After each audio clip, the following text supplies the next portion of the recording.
Biasa Bapak Ibu ada sambutan dan penakata yang malam hari ini akan disampaikan oleh Pak Purwadi nggih. Kami Oke. persilahkan Pak Pur. Matur nuwun Mas Afdal. Bismillahirrahmanirrahim. Assalamualaikum warahmatullahi wabarakatuh.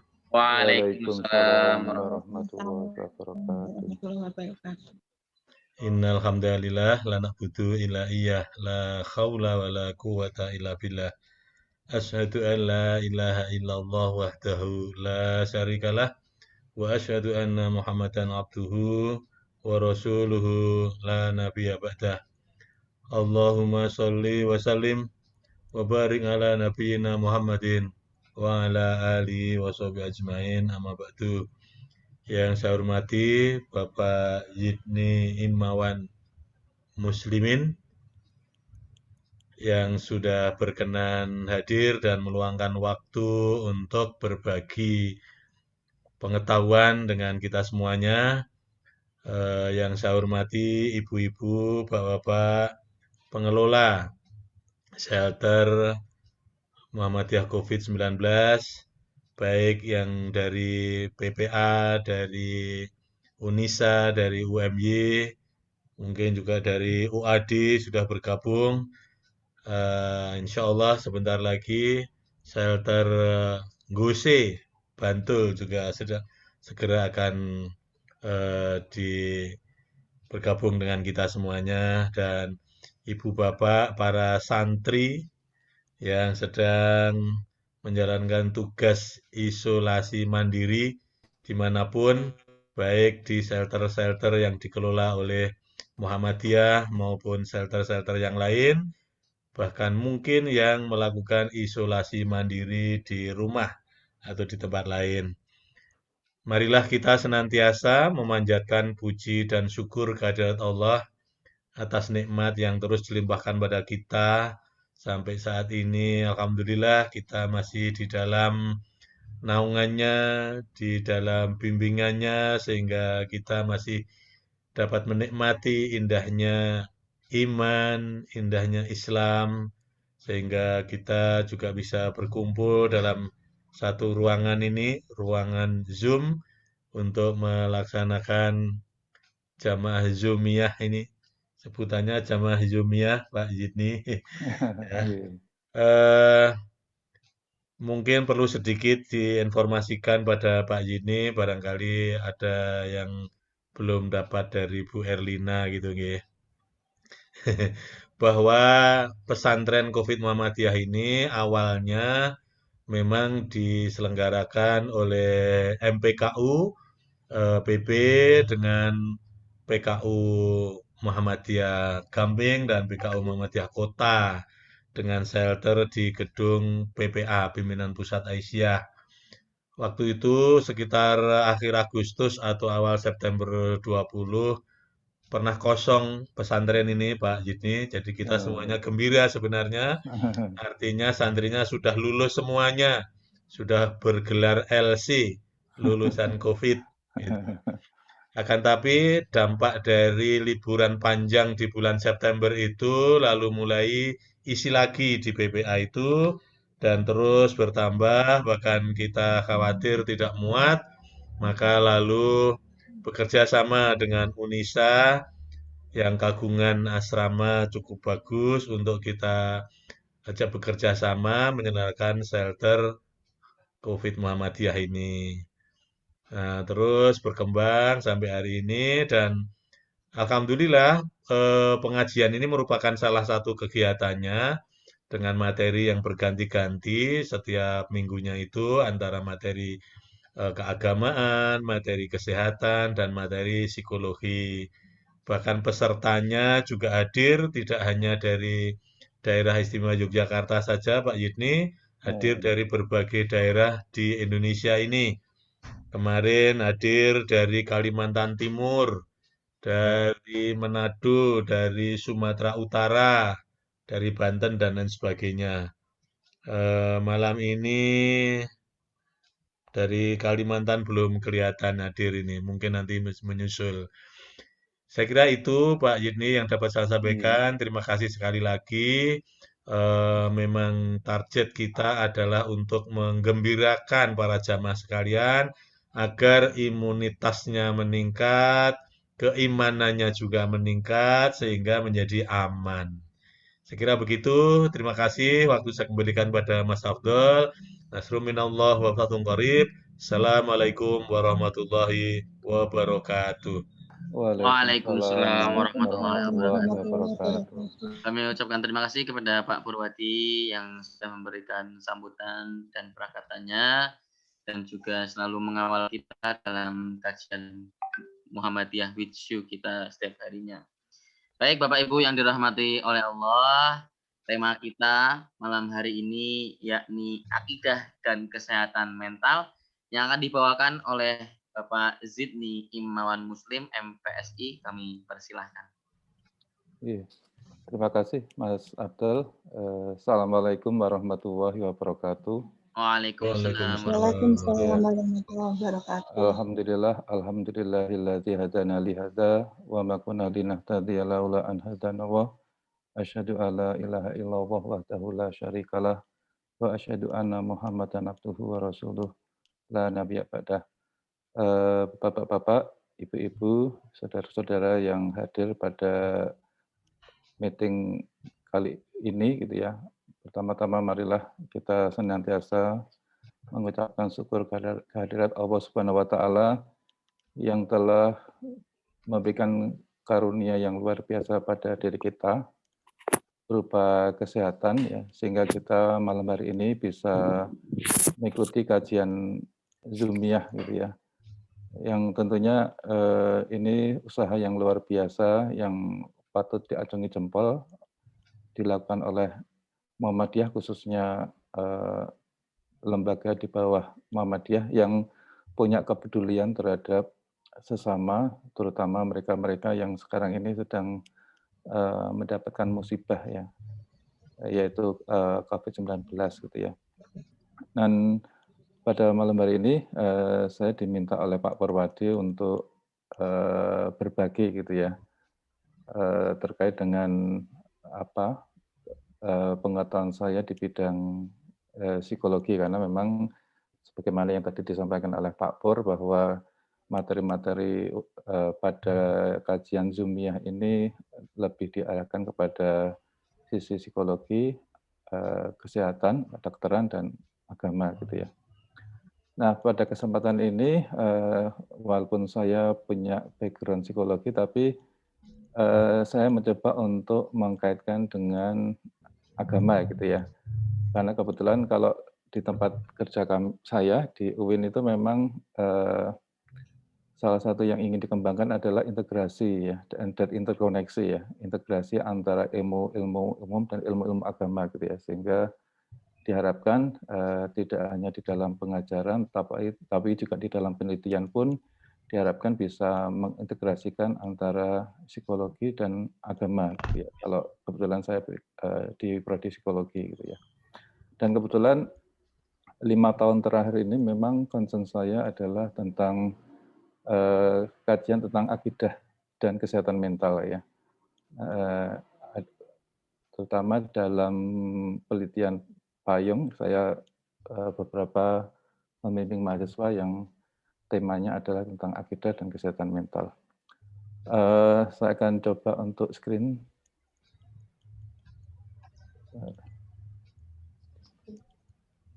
Itu yang hijau. Hijau itu loh.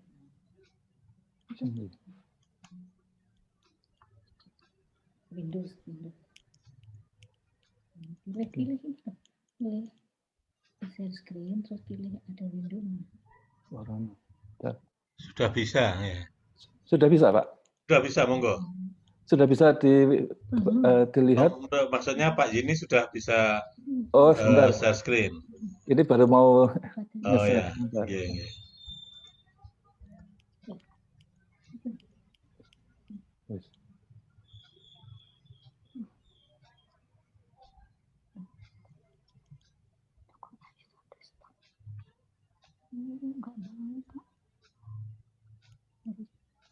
Enggak mau, ini enggak terhubung. Apa nih? Enggak, ini enggak Apa jenenge? Sebentar Bapak, maaf ini ada kesalahan teknik. Oh, iya. Nggak bisa ini. Nggak mau ya. Karena ini nggak mau nerima dari luar. Iya. Sebentar Pak, Anu aja apa? dikirim. WA. Dikirim. Ini kalau materialnya saya kirim ke Pak Pur gimana? Oke, boleh.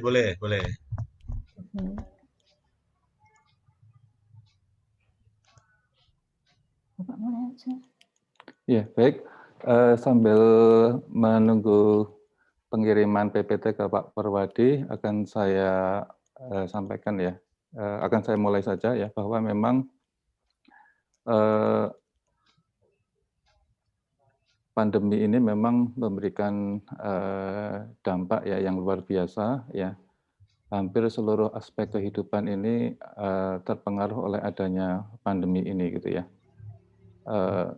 Dan kebetulan memang ada sebagian di antara saudara-saudara kita yang kebetulan mendapatkan musibah gitu ya, sehingga terpaksa harus mungkin isolasi mandiri atau karantina secara khusus ya, yang tentunya ini perlu mendapatkan perhatian karena memang dalam psikologi orang sakit ini memang akan memberikan dampak yang tidak nyaman bagi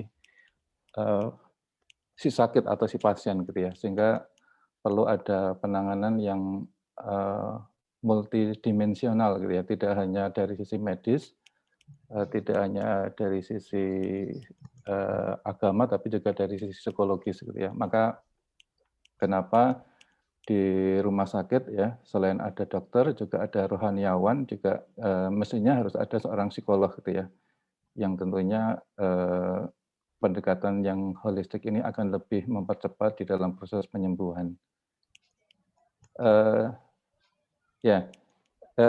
Ada beberapa penelitian ya, jadi COVID ini memang kemudian mendorong beberapa orang untuk melakukan penelitian ya, karena memang itu suatu peristiwa yang unpredictable ya, yang baru kita rasakan gitu ya. Pada waktu-waktu sebelumnya kita belum pernah merasakan COVID-19 gitu ya. Kalau dulu ada pandemi itu tidak seheboh COVID-19 gitu ya. Sehingga kemudian banyak penelitian-penelitian yang terkait dengan COVID ini dan bagaimana pengaruhnya terhadap berbagai macam aspek kehidupan gitu ya. Nah, salah satunya adalah penelitian yang dilakukan oleh Stian Engrum dan Yanuarita gitu ya. Kedua orang ini melakukan di Malang gitu ya.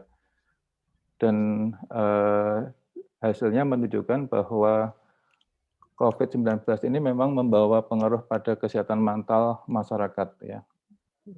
Utamanya adalah tingkat stres yang tinggi, baik karena sakit yang diakibatkan oleh virus, kemudian adanya kecemasan yang berlebih dan berbagai pengaruh lainnya gitu ya. Nah, kita mungkin juga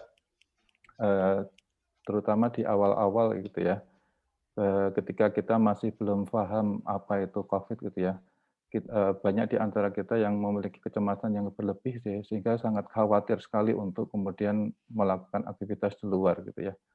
Ada bahkan seseorang dosen ya yang secara pendidikan itu relatif cukup tinggi ya di masyarakat, itu pun ada yang sampai tidak berani untuk keluar rumah gitu ya. Jadi dalam 1 tahun, hampir 1 tahun ini masuk ke kantor itu bisa dihitung dengan jari gitu ya. Karena apa? Karena saking khawatirnya gitu ya. Nah ini tentunya juga yang ini menurut saya juga sesuatu yang kurang baik ya. Artinya orang tersebut memiliki kecemasan yang berlebih terkait dengan masalah COVID ini. Kemudian penelitian dari Nurjanah ya, dengan menggunakan 30 subjek yang mengalami karantina khusus ya. Mungkin di antara yang mendengarkan di sini ada sebagian yang juga sedang menjalani karantina khusus ya. Mungkin sebagian juga isoman di rumah masing-masing gitu ya. Nah, kepada 30 orang yang sedang mengalami karantina khusus itu dilakukan pengukuran kesehatan mental emosional ya. Dan kemudian dia dapatkan bahwa 10 orang atau 33% di antara subjek itu mengalami gangguan mental emosional, ya. Di antara keluhan yang mereka alami adalah keluhan somatis seperti tegang, kemudian aktivitas sehari-hari terbengkalai gitu ya. Jadi sekitar 33% ya. Jadi kalau ada 10 orang berarti ada 3 orang yang mengalami gangguan emosional gitu ya. Kemudian lanjut. Kemudian komunitas memiliki risiko yang tinggi untuk terkena depresi selama wabah COVID berlangsung gitu ya.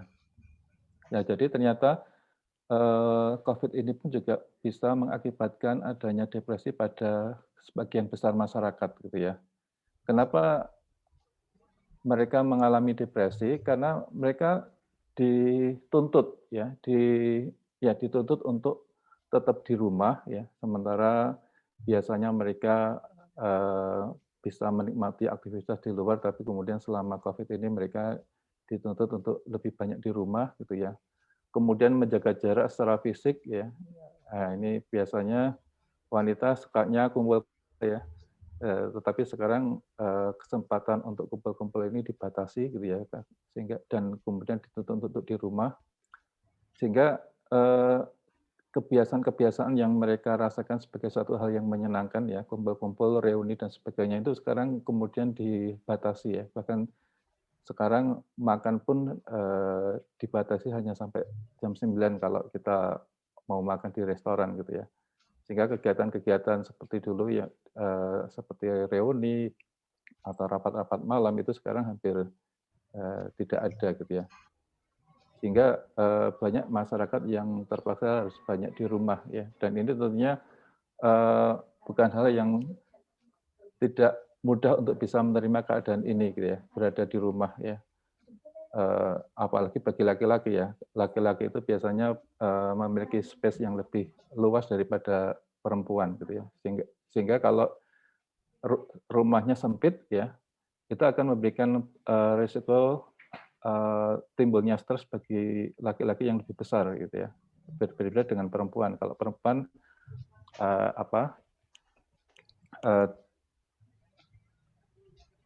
daya tahan terhadap stres dengan adanya keterbatasan space atau tempat itu relatif lebih tinggi gitu ya dibanding laki-laki gitu ya.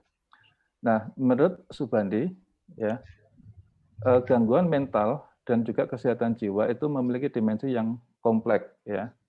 Tidak hanya persoalan medis atau psikologis saja, tetapi juga memiliki dimensi sosial budaya sampai dimensi spiritual dan religius. Gitu ya. Jadi gangguan kesehatan dan gangguan jiwa ini juga memberikan pengaruh juga bisa memiliki dimensi spiritual dan religius ya. Artinya agama ini memberikan peran ya terhadap munculnya gangguan jiwa gitu ya.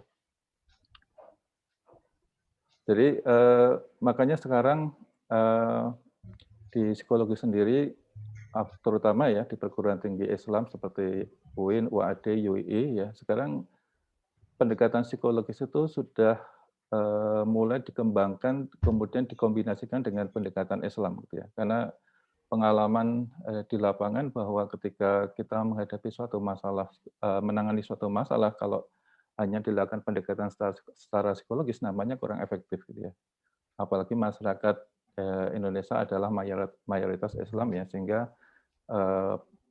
pendekatan-pendekatan yang merupakan kombinasi psikologi dan Islam ini menjadi sangat efektif, sangat baik gitu ya. Lanjut. Kemudian juga ada seorang tokoh psikolog yang namanya Malik Badri ya. Ini seorang tokoh yang sangat terkenal di kalangan pegiat psikologi Islam. Beliau adalah orang Sudan yang cukup lama mengajar di Malaysia. Ya. Salah satu buku yang sangat terkenal adalah Dilema Psikolog Muslim, gitu ya. Nah, menurut beliau berdasarkan hasil pengamatan, ya, ternyata keyakinan seseorang terhadap agamanya itu sangat berperan dalam membebaskan jiwa dari gangguan dan penyakit kejiwaan, gitu ya. Jadi ini seiring atau ya mendukung pernyataan yang dilakukan oleh Prof. Subandi tadi bahwa gangguan jiwa itu memiliki dimensi spiritual dan religius, gitu ya. Jadi menurut Malik Badri, keyakinan terhadap agamanya, terutama agama Islam, ini akan sangat berperan di dalam membebaskan jiwa dari gangguan dan penyakit kejiwaan, gitu ya. Maka disinilah peran pentingnya Islam di dalam membina kesehatan mental, gitu ya. Maka ada beberapa psikolog yang mencoba untuk mengembangkan terapi-terapi yang berbasis Al-Quran, gitu ya. Ada yang mengatakan, saya yakin kalau akidah seseorang ini dibetulkan, beres, gitu ya, maka insya Allah seseorang itu akan terbebas dari gangguan jiwa atau kesehatan mental. Lanjut. Kemudian ada seorang ahli yang bernama Mahmud Abdul Qadir, ya, seorang ulama sekaligus juga ahli biokimia, gitu ya. Beliau mengatakan bahwa ada hubungan antara keyakinan agama dengan kesehatan jiwa, gitu ya. Keyakinan agama di sini ya termasuk dalamnya adalah akidah, gitu ya. Nanti akan saya jelaskan bagaimana dinamika hubungan antara akidah dan kesehatan mental. Sehingga dari berbagai pendapat tadi, mulai dari Pak Subandi, dari Malik Badri, kemudian dari Mahmud Abdul Qadir, dapat disimpulkan bahwa keberagamaan seseorang, khususnya keimanan atau akidah, itu akan memberikan pengaruh kepada kesehatan jiwa manusia. Lanjut. Dengan demikian, ya, kita atau sebagian saudara-saudara kita yang sedang tertimpa musibah wabah COVID-19, ini harus senantiasa untuk menguatkan dan meningkatkan keyakinan atau akidah kita, gitu ya, agar dalam situasi seperti sekarang ini kita bisa menghadapi situasi ini dengan tenang tanpa ada gangguan mental, ya, yang mana ketika kita itu mengalami gangguan mental, misalnya stres, itu justru akan melemahkan imunitas kita, gitu ya. Padahal kalau menurut Dr. Tirta, gitu ya, bagi kita yang belum terkena COVID-19 itu justru yang penting adalah meningkatkan kekebalan kita atau imunitas kita, gitu ya. Karena vaksin itu bukan obat, gitu ya. Oleh karena itu imunitas harus kita upayakan, ya. Dan salah satu hal yang bisa menggerogoti imunitas kita itu adalah ketika kita mengalami gangguan mental atau terutama di sini adalah stres, gitu ya. Oleh karena itu juga aktivitas-aktivitas yang bisa meningkatkan imunitas, misalnya makanan, empon-emponan, gitu ya. Juga olahraga itu penting, gitu ya, agar kita bisa terhindar dari serangan, ya, serangan COVID, gitu ya. Nah, karena tadi disebutkan dalam kesimpulan bahwa keyakinan atau akidah seseorang itu akan memberikan pengaruh kepada kesehatan mental, maka kita perlu tahu dulu sebenarnya akidah itu apa. Saya yakin Bapak-Bapak semuanya sudah paham ya akidah itu apa, karena dalam pelajaran, apalagi kalau yang sekolahnya di Muhammadiyah, saya yakin sudah sejak SD sudah dikenalkan terkait dengan masalah akidah, gitu ya. Tapi perlu saya refresh kembali, gitu, bahwa akidah itu adalah keyakinan yang tidak tercampur sedikit pun dengan keraguan-raguan terhadap beberapa perkara, yaitu meyakini 5 hal yang kita namai sebagai rukun iman, ya. Jadi keyakinan terhadap Allah, malaikat, kitab, rasul, dan hari kiamat, serta qada dan qadar, ya. 6 ya, bukan 5 tapi 6, ya.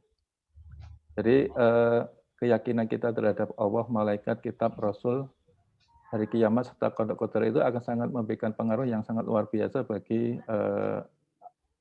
perilaku kita dan juga emosi-emosi kita, gitu ya.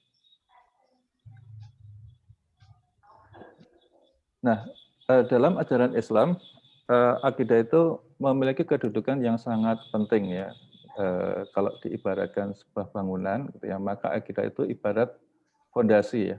Nah, fondasi itu posisinya ada di bawah dan bertugas untuk menopang bangunan di atasnya, yaitu tiang dan atap, gitu ya.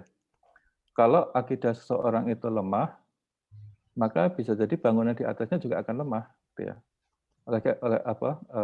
Jadi tidak mungkin ibadah seorang, akhlak seseorang baik kalau tidak didukung dengan akidah yang kuat. Akidah yang kuat itu akan menyebabkan atau akan memberikan pengaruh kepada semakin baiknya ibadah dan semakin baiknya akhlak, gitu ya. Maka kenapa akidah itu menjadi sangat penting, karena itu adalah dasar atau pondasi, gitu ya. Rumah yang dibangun tanpa pondasi adalah bangunan yang sangat rapuh ya. Jadi kalau kita itu akidah kita lemah gitu ya, maka kita itu adalah manusia yang sangat rapuh gitu ya. Ada masalah sedikit saja ya, mungkin berkeluh kesah gitu ya, stres dan sebagainya. Tetapi kalau akidah kita itu kuat gitu ya, maka ketika kita mendapatkan berbagai macam cobaan gitu ya, maka insya Allah kita akan tetap tegar gitu ya, tanpa harus kemudian mengalami gangguan mental atau gangguan jiwa gitu ya. Lanjut.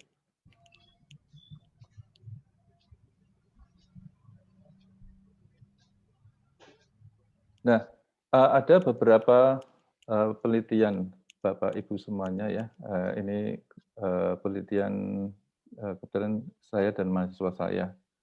Karena ini adalah penelitian payung, kemudian saya bagi beberapa tema. Ini hanya sebagian saja yang kebetulan ini terkait dengan kesehatan mental ya. Ada beberapa penelitian yang juga dikaitkan dengan akidah, tapi memang tidak berkaitan dengan kesehatan mental ya. Misalnya yang tidak saya tulis di sini, misalnya akidah dan perilaku menyontek misalnya gitu ya. Kemudian akidah dan motivasi belajar, akidah dan perilaku prososial gitu ya. Ini juga sudah pernah dan sekarang yang sedang berlangsung adalah akidah dan pemaafan, kemudian akidah dan kebersyukuran yang sedang berlangsung. Nah, beberapa penelitian yang sudah kami lakukan yang terkait dengan kesehatan mental adalah penelitian yang dilakukan oleh Syukron dan Muslimin gitu ya. Yang dari hasil penelitian ini ditemukan bahwa ada hubungan yang positif antara kekuatan akidah dan resiliensi. Ya. Semakin kuat akidah seseorang, maka resiliensinya semakin tinggi. Ya. Jadi Bapak Ibu semuanya, resiliensi itu mungkin kemarin sudah disinggung ya di beberapa pertemuan yang lalu. Resiliensi itu adalah daya lenting ya. Jadi ketika seseorang itu mendapatkan suatu musibah, gitu ya, walaupun musibah itu lewat, maka ada yang masih problem psikologisnya itu masih dirasakan walaupun persoalannya itu sudah lewat ya. Misalnya ada orang yang sudah dinyatakan dulu pernah COVID ya, kemudian setelah mengalami isolasi mandiri dan perawatan, kemudian dinyatakan negatif gitu ya. Tetapi persoalan psikologisnya itu masih belum hilang gitu ya. Nah itu berarti apa? Resiliensinya itu rendah gitu ya. Karena mestinya kalau orang yang memiliki resiliensi tinggi ketika persoalannya itu sudah lewat, dia persoalan psikologisnya itu juga mestinya sudah berakhir ya, tidak kemudian berkelanjutan. Gitu ya. Kemudian penelitian yang dilakukan oleh Wahyudi ya, Rahman Wahyudi dan Muslimin ya, ada hubungan positif antara akidah dan berpikir positif ya. Semakin kuat akidah, semakin tinggi kemampuan berpikir positif ya. Mungkin pada pertemuan yang lalu Pak Dayat juga sudah menyinggung tentang the power of positive thinking ya. Nah, saya yakin Pak Dayat sudah menjelaskan bagaimana peran dari berpikir positif gitu ya. Jadi di dalam agama kita juga senantiasa dianjurkan kepada kita untuk berhusnuzon ya. Jadi cobaan-cobaan yang menimpa diri kita itu senantiasa dilihat dari sisi positif gitu ya. Jadi kalau kita senantiasa berpikir positif, maka hidup itu enak ya, apapun yang terjadi pada diri kita, kita akan bisa melihat sisi-sisi positif dari hal-hal yang kita rasakan, walaupun mungkin bagi orang lain apa yang kita rasakan itu sebagai suatu hal yang tidak menyenangkan gitu ya. Tapi mungkin kalau kita bisa melihat sisi positifnya, justru kita akan bisa menikmati ya, musibah yang kita alami gitu ya. Maka berhusnudzon kepada Allah itu menjadi sangat penting gitu ya. Kemudian yang ketiga adalah penelitian Cahyani dan Muslimin gitu ya, yang hasilnya adalah ada hubungan positif antara akidah dan regulasi emosi. Semakin kuat akidah, semakin baik kemampuan regulasi emosi ya. Jadi kalau kita itu dihadapkan dengan berbagai masalah, musibah, tekanan gitu ya, ini biasanya kita kemudian sulit untuk bisa mengelola emosi-emosi kita ya. Kita akan cenderung untuk mudah marah, kemudian ya emosi kita tidak terkontrol gitu ya. Tetapi kalau kita memiliki akidah yang baik ya, maka biasanya kita akan bisa mengelola emosi kita sehingga emosi kita itu tidak akan mempengaruhi kepada perilaku-perilaku yang negatif gitu ya. Kemudian yang terakhir adalah penelitian dari Rohmiyatun dan Muslimin ya. Nah, Rohmiyatun ini sekarang menjadi mahasiswa S2 di UAD nih, di Magister Sains gitu ya. Ada hubungan positif antara akidah dan subjective well-being ya. Jadi subjective well-being itu mungkin bisa diartikan sebagai kebahagiaan gitu ya. Jadi dia merasa bahwa semuanya berlangsung dengan baik ya, kehidupan yang dia rasakan itu sangat baik, dia puas dengan kehidupannya gitu ya. Oleh karena itu kalau kita ingin bahagia ya perlu kita menguatkan akidah kita gitu ya.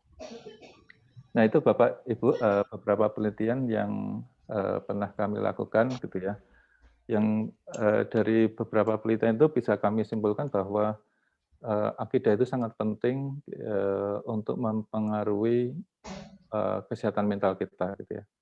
Sehingga kalau kita ingin hidup tenang ya, maka akidah kita harus kita kuatkan gitu ya. Maka kenapa tadi saya sudah sampaikan bahwa ada salah seorang psikolog yang menyatakan gini, dia akan dia yakin ya bahwa dengan terapi penguatan akidah gitu ya, maka persoalan-persoalan mental ini akan bisa diatasi gitu ya. Lanjut.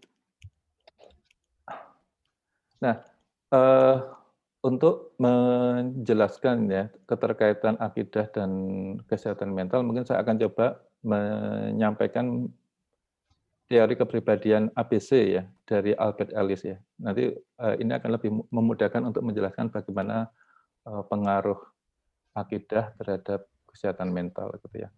Jadi teori kepribadian ABC dari Albert Ellis ini sangat terkenal kayak kalau di dunia konseling ya. Ini salah satu dari pendekatan kognitif ya, yang sekarang pendekatan kognitif itu lebih menonjol ya. Kalau di Amerika pendekatan kognitif itu lebih banyak digunakan daripada pendekatan behavioristik gitu ya.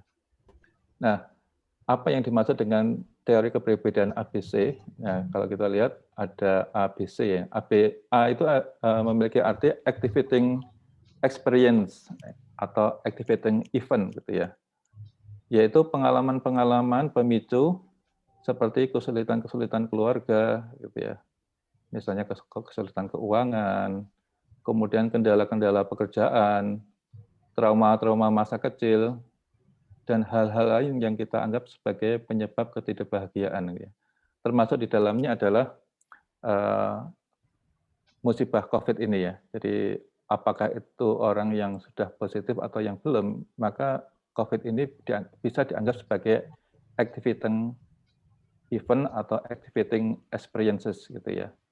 Jadi kita itu kan baik yang positif maupun negatif kan mengalami efek dari wabah COVID ini gitu ya.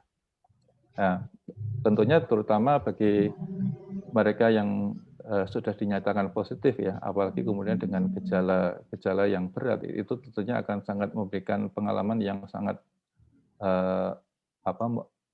ya berat bagi seseorang gitu ya. Kalau mungkin ada yang dinyatakan positif tapi tanpa gejala mungkin ya masih ada kecemasan masih ada dag-digdug ya, ada rasa cemas ya karena jangan-jangan nanti kemudian dari tanpa gejala kemudian menjadi gejala gitu ya. Karena juga apalagi kalau ditambah dengan berita-berita tentang jumlah yang meninggal dan sebagainya gitu ya. Nah, jadi activating experience itu adalah peristiwa yang kita alami yang sebagian besar kita akan menganggap bahwa itu peristiwa yang tidak menyenangkan gitu ya. Itu activating experiences gitu ya. Kemudian B itu adalah belief ya, atau mungkin kalau dulu saya waktu kuliah itu tidak hanya sekedar belief tapi belief system ya. Jadi sistem keyakinan gitu ya. Yaitu keyakinan-keyakinan terutama yang bersifat irasional dan merusak diri sendiri, yang merupakan sumber ketidakbahagiaan kita. Jadi kadang kita itu tidak bahagia karena cara berpikir kita yang keliru gitu ya. Sebagai contoh misalnya Bapak Ibu semuanya, saya selalu kalau menjelaskan teori ABC ini untuk mempermudah saya selalu menggunakan contoh seperti ini. Jadi di masyarakat Jawa ada suatu keyakinan kalau di atas rumah kita itu ada burung gagak, ya, maka di masyarakat Jawa diyakini bahwa akan ada orang meninggal dari salah satu orang yang ada di rumah itu. Gitu ya. Itu keyakinan orang Jawa seperti itu, ya. Belief system orang Jawa seperti itu. Gitu ya. Nah, kalau orang Jawa itu meyakini hal itu bahwa keberadaan burung gagak di atas rumah itu akan menjadi indikasi akan ada orang yang meninggal dari salah satu anggota keluarga gitu ya, maka itu akan memberikan efek kepada emosi orang tersebut yang memiliki keyakinan yang seperti itu gitu ya. Jadi activating experiences itu adalah burung gagaknya gitu ya. Kemudian keyakinan bahwa keberadaan burung gagak itu akan menandakan ya meninggalnya seorang dari anggota keluarga kita, gitu ya. Maka itu kemudian nanti akan berpengaruh kepada emosional konsekuensi secara emosi, gitu ya. Jadi biasanya konsekuensi ini lebih mengarah kepada konsekuensi secara emosi, gitu ya. Sehingga orang itu mengalami emosi-emosi negatif seperti cemas, siapa ya kira-kira yang akan meninggal, gitu ya. Oh ya, kayaknya bapak saya lagi sakit-sakitan, jangan-jangan bapak saya nanti sebentar lagi meninggal misalnya gitu ya. Itu karena apa? Karena kita punya keyakinan yang seperti itu gitu ya. Nah, oleh karena itu ketidakbahagiaan itu sebenarnya bersumber dari kepercayaan atau keyakinan kita atau cara berpikir kita yang keliru gitu ya. Maka kenapa di dalam terapi kognitif gitu ya, itu kita berupaya untuk melakukan mengkonstruksi ulang cara berpikir seseorang gitu ya, sehingga diharapkan dengan konstruksi yang lebih adaptif itu dia akan kemudian bisa bahagia dengan keadaan yang dialami gitu ya. Oke. Ini adalah penjelasan dari teori kepribadian ABC dari Albert Ellis. Lanjut.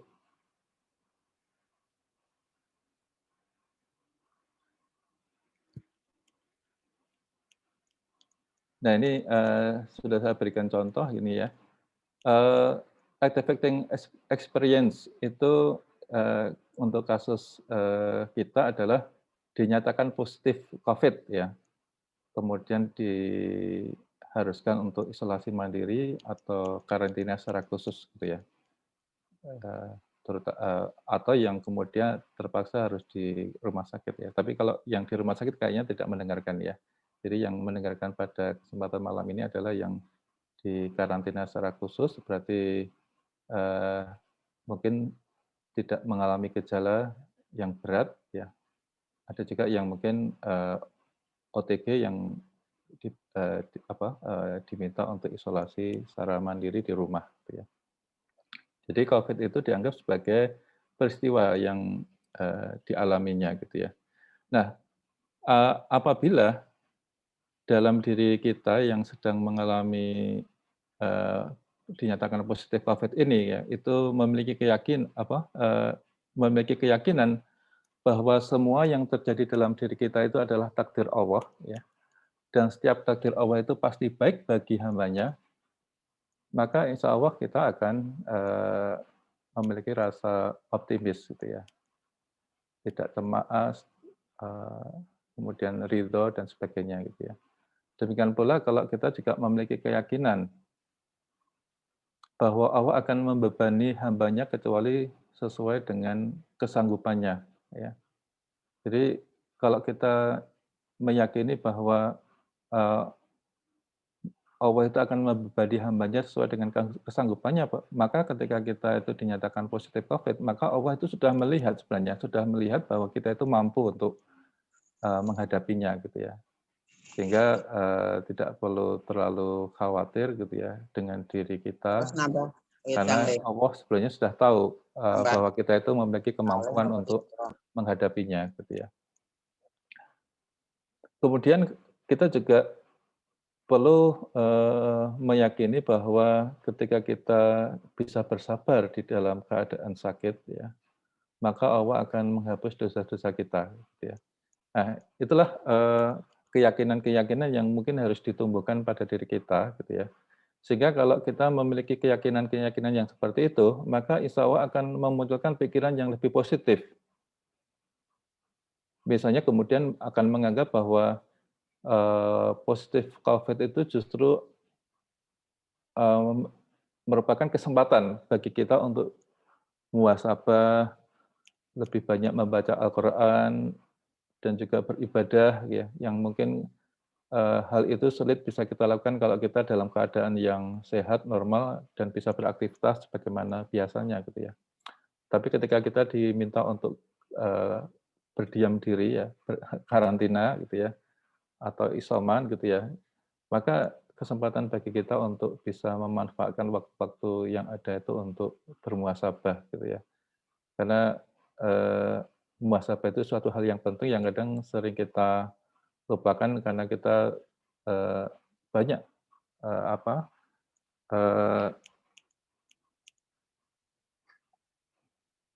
terjebak pada rutinitas kegiatan sehari-hari ya, sehingga kadang kita lupa untuk bermuhasabah gitu ya. Dan juga mungkin kesempatan untuk beribadah yang mungkin selama ini jarang sholat duha, mungkin dengan adanya kondisi harus isolasi ini peluang untuk bisa sholat duha lebih besar, kemudian juga sholat malam, dan juga membaca buku-buku yang lain gitu ya. Jadi saya pernah mendapatkan cerita ya, ada orang yang selama 14 hari isolasi mandiri itu bisa khatam 2 kali misalnya gitu ya. Padahal mungkin pada hari-hari di luar itu dia mungkin butuh waktu yang lebih lama untuk bisa khatam gitu ya. Nah ini berarti apa? Dia bisa menggunakan waktu yang ada itu untuk sesuatu yang baik, yang positif gitu ya. Kemudian pikiran yang positif lainnya adalah meyakini bahwa pasti ada hikmah di balik COVID yang dialaminya gitu ya. Jadi saya selalu meyakini bahwa setiap peristiwa itu peristiwa yang tidak menyenangkan ya, mungkin bagi kita tidak menyenangkan itu pasti ada hikmahnya gitu ya. Misalnya uang kita hilang misalnya. Nah, saya yakin itu ada hikmahnya. Mungkin kita akan berpikir gitu ya, kenapa kok uang saya hilang? Apakah mungkin karena saya pelit untuk sedekah dan lain sebagainya gitu ya. Sehingga mungkin dengan berpikir itu kemudian dia, oh iya ya, selama ini saya itu sangat pelit untuk mengeluarkan untuk sedekah, infak dan sebagainya ya. Ya, sehingga seakan-akan hilangnya uang itu seakan-akan Allah itu mengingatkan kepada kita untuk lebih dermawan lagi gitu ya, untuk menyisakan harta kita gitu ya. Kemudian Bentar, ini kok balik kecil ini ya. Bentar.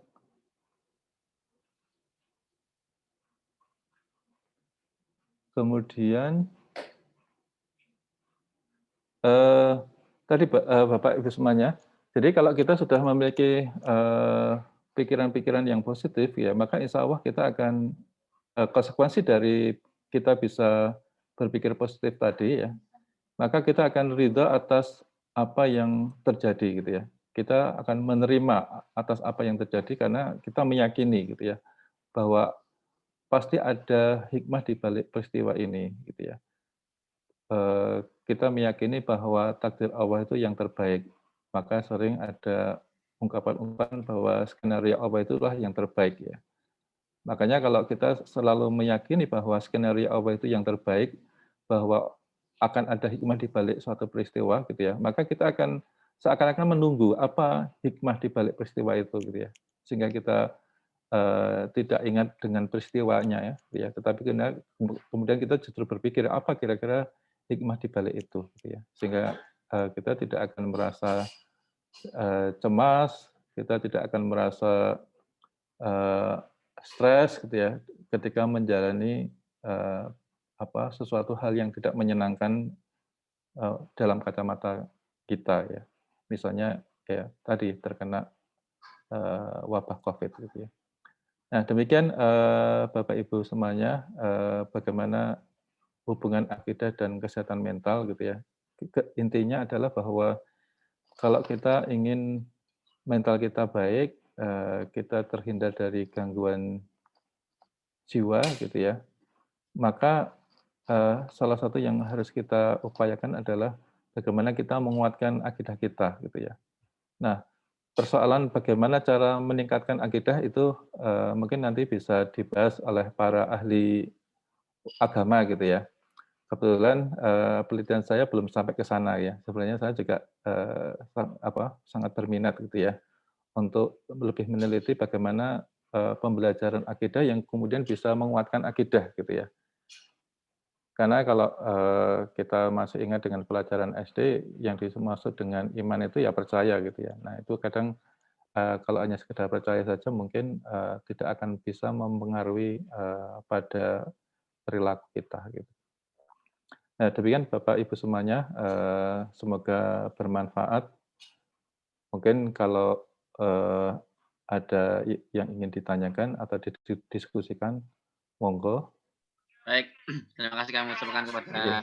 Bapak Siti Imawan. Kami ucapkan terima kasih atas materi dan sharing-sharingnya malam hari ini. Tentunya memberikan kita pengalaman baru, tentunya memberikan kita hikmah-hikmah baru sehingga kita bisa mengambilnya dan kita terapkan dalam kehidupan kita sehari-hari. Baik, Bapak, ini saya sampaikan ada pertanyaan sudah lewat kolom chat, saya bacakan ya. Iya, monggo. Baik, yang pertama dari Ibu Ate. Bagaimana implementasi penanganan psikososial dalam musibah yang terjadi hari ini jika dikaitkan dengan teori ABC tadi? Nah, karena masih banyak anggapan di masyarakat karena musibah ini terjadi lama bahkan sudah tidak ada COVID anggapannya itu. Nah, sudah sangat terdampak COVID lalu tingkat stresnya meningkat. Nah, ini bagaimana penanganan psikososial yang terjadi? Iya, langsung Mas Abdal. Iya, Pak. Iya, baik.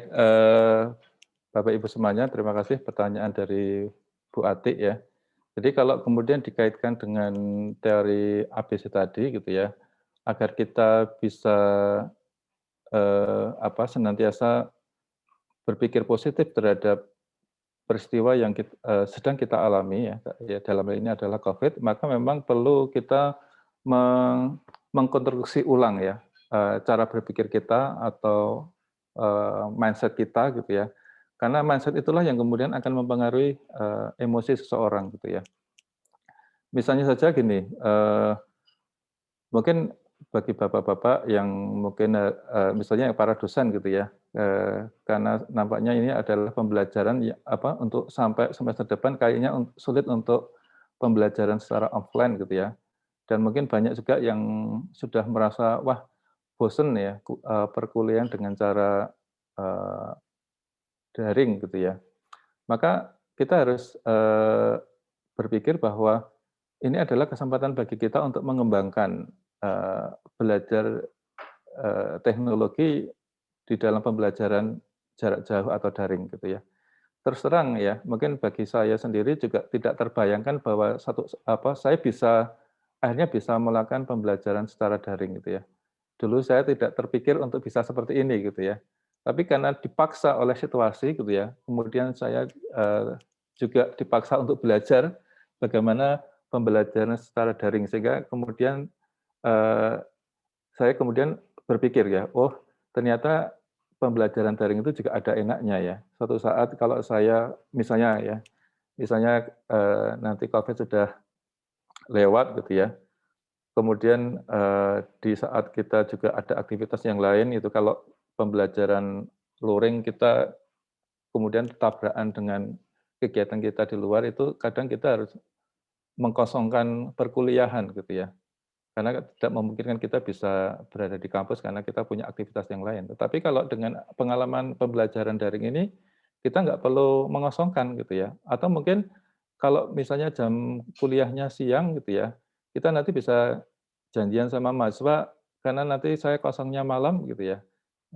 Nanti kuliahnya dipindah malam saja ya gitu ya. Nah, itu adalah gambaran-gambaran yang kemudian bisa saya rencanakan ke depan kalau saya misalnya pada saat perkuliahan tidak memungkinkan untuk bisa ketemu dengan mahasiswa, saya bisa menggantinya dengan pembelajaran daring gitu ya. Jadi ini adalah kesempatan yang baik kita untuk belajar gitu ya. Karena ini adalah peristiwa yang jarang kita alami, ini adalah pertama kali ya, yang itu bisa menjadi cerita untuk anak cucu kita gitu ya. Itu yang pertama ya. Jadi kita perlu melihat bahwa ini adalah kesempatan bagi kita untuk belajar gitu ya. Kemudian yang kedua, mungkin ada di antara kita yang ada yang terdampak ya. Mungkin bagi sebagian dosen mungkin dampaknya tidak terlalu terasa gitu ya, karena masih bisa ngajar, gajinya juga masih lancar, tidak dikurangi, ya tidak berkurang gitu ya. Tapi ada di antara saudara-saudara kita yang karena kerjanya di sektor swasta, bisnis gitu ya, itu kemudian sangat terdampak sekali, terjadi pengurangan penghasilan yang sangat luar biasa gitu ya. Nah, justru pada kesempatan itu kita bisa punya kesempatan untuk berbagi gitu ya. Jadi kita mencoba untuk berbagi, kalau kita punya kelebihan harta gitu ya, kita bagi gitu ya. Apalagi kalau di UAD kan dapat jatah beras ya, saya yakin berasnya itu kalau dimakan sendiri nggak habis ya, mungkin sisanya yang tidak habis itu bisa dibagikan kepada saudara-saudara kita yang terdampak gitu ya. Termasuk juga yang dilakukan oleh Pak Por ya, Mas Afdal ini juga bagian dari berbagi gitu ya. Karena alhamdulillah Pak Perwadi, Mas Afdal ini dalam keadaan sehat, sehingga kemudian dia mau berbagi untuk saudara-saudaranya yang kebetulan sedang tertimpa musibah gitu ya. Kemudian dengan menghibur, dengan memberikan wawasan yang semacam ini, harapannya kemudian dengan mendengarkan acara semacam ini akan merasa lebih ringan ya di dalam menanggung beban gitu ya. Jadi kita mencoba sisi positifnya saja gitu ya, melihat apa yang bisa kita lakukan ya dengan situasi yang sekarang ini, tentunya sisi-sisi yang positif gitu ya. Sehingga kalau kita bisa mengambil sisi-sisi positif dari peristiwa atau kejadian COVID ini, insya Allah kita akan lebih sehat secara mental ya, daripada kalau kita berpikir sisi-sisi negatifnya gitu ya, misalnya penghasilan kurang dan lain sebagainya gitu ya. Mungkin itu Mas Afdal. Oke, baik. Bapak Ibu, mungkin kami persilahkan yang ingin bertanya, atau Ibu Atik mungkin ingin mengonfirmasi lagi. Terima kasih Mas Absor.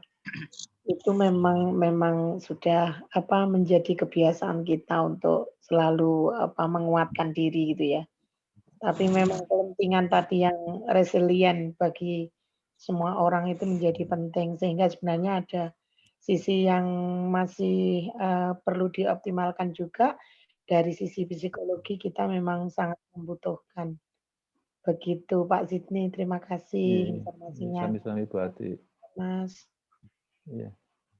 Mungkin saya juga ingin menambahkan sedikit Mas Abdal ya. Jadi sisi-sisi yang mungkin juga perlu kita kembangkan dari situasi sekarang ini adalah mengubah kebiasaan-kebiasaan atau mengubah pola hidup baru gitu ya. Saya terus terang saja juga setelah pandemi ini jadi suka bersepeda ya. Yang dulu olahraga itu jarang, sekarang punya hobi bersepeda gitu ya. Ya, Karena apa? sama. Karena memang dalam situasi yang sekarang ini supaya kita tidak terkena, ya kita harus meningkatkan imunitas ya. Dan salah satu cara untuk meningkatkan imunitas adalah dengan berolahraga gitu ya.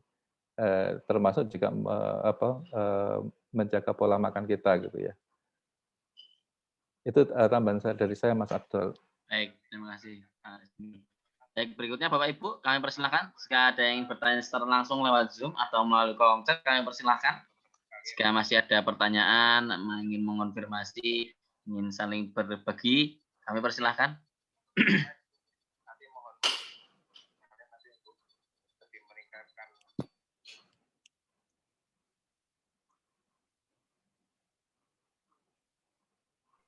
Ini judulnya kita ini lagi mengukir takdir, Mas. Mengukir takdir pada saat COVID. Betul, Bu. Ya, selalu berikhtiar sepertinya, insya Allah. Baik, monggo Bapak Ibu, kami persilakan jika masih ada pertanyaan.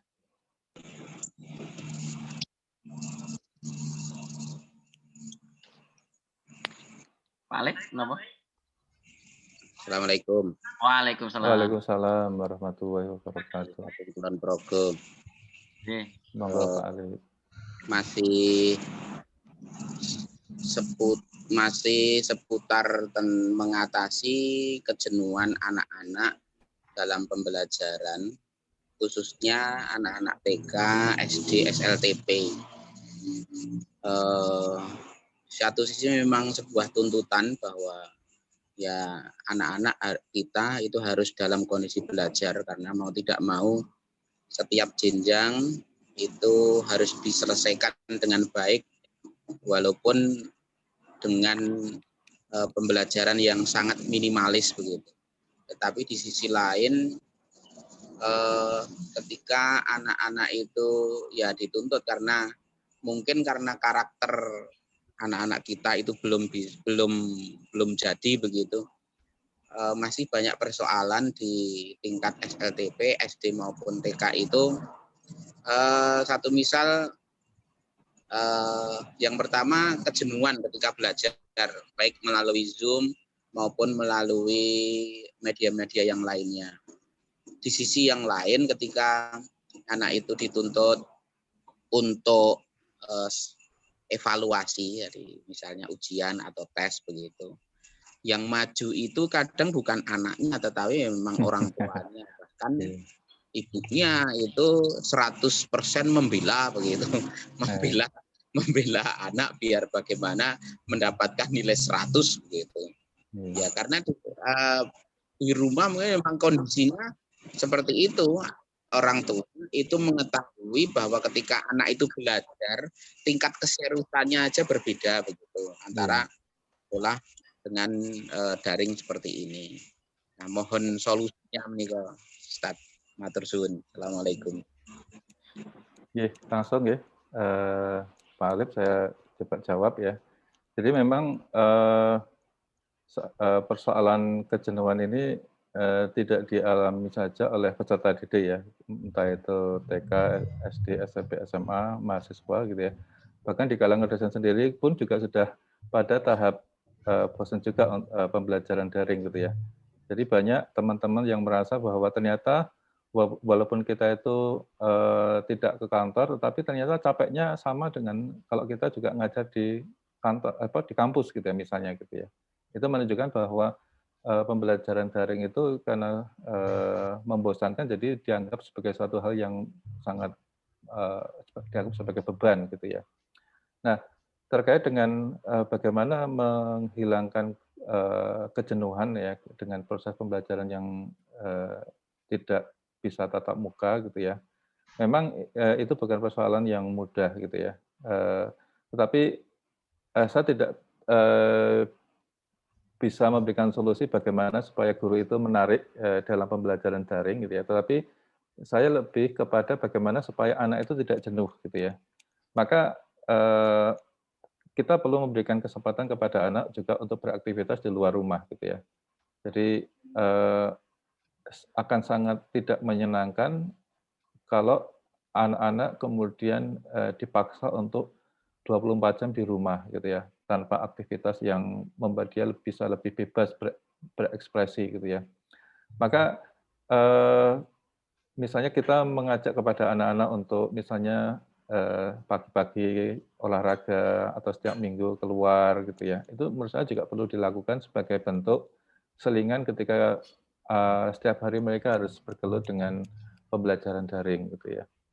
Atau misalnya orang tua bisa mengajak mempelajari sesuatu tanpa harus berada di rumah atau tanpa harus menggunakan media informasi gitu ya. Misalnya diajak kemana yang itu memungkinkan anak bisa belajar tanpa melalui proses pembelajaran daring ya. Misalnya diajak ke perpustakaan atau misalnya kemana gitu ya. Yang tentunya kalau kita bisa mengelola dengan baik ya, kita bisa melakukan itu dengan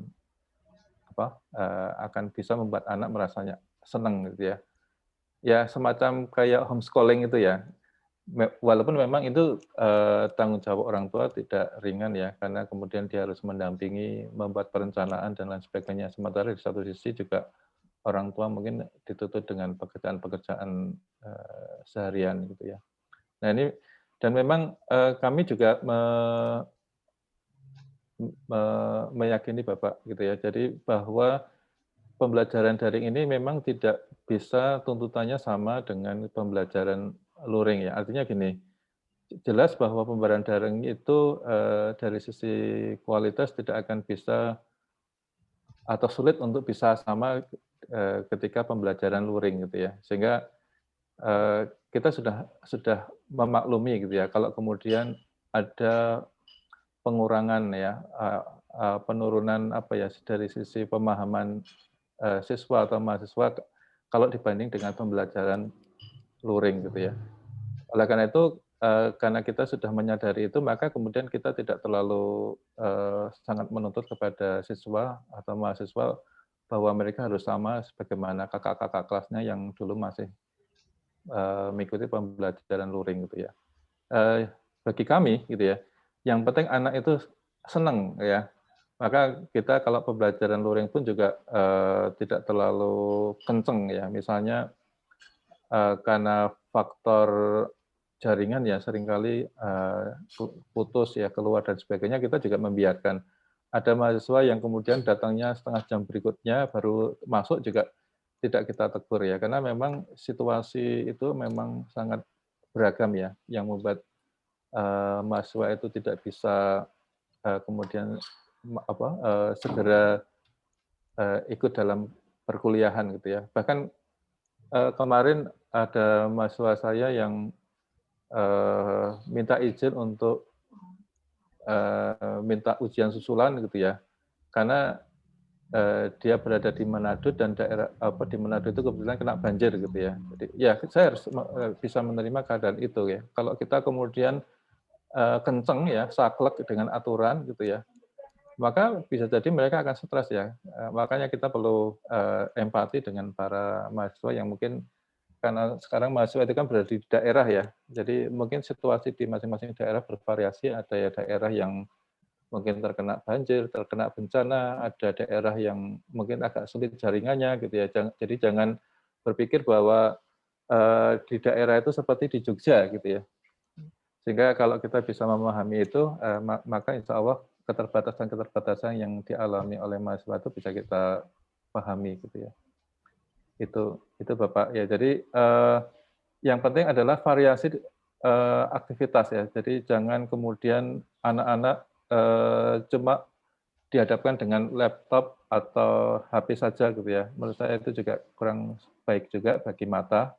Maka perlu juga diselingi dengan aktivitas fisik yang tidak mengharuskan anak itu megang HP atau laptop ya. Jadi ada variasi aktivitas gitu ya. Kalau perlu aktivitas luar itu juga bagian dari pembelajaran yang dilakukan oleh guru oleh orang tua yang dibersamai oleh orang tua. Maka mungkin bagus juga kalau tugas-tugas atau PR-PR yang diberikan oleh guru itu tidak semata-mata PR yang kemudian mengharuskan anak menggunakan laptop untuk mengerjakannya ya, tapi mungkin tugas-tugas yang justru menuntut anak untuk berada di luar rumah ya, tetapi tentunya dengan cara-cara yang mengikuti protokol kesehatan gitu ya. Mungkin begitu Bapak Alif jawaban dari saya. Nggih, matur suwun Ustaz. Baik, terima kasih. Selanjutnya Bapak Ibu kami aturi satu pertanyaan terakhir, mungkin Bapak Ibu yang ingin bertanya, kami persilahkan jika masih ada pertanyaan.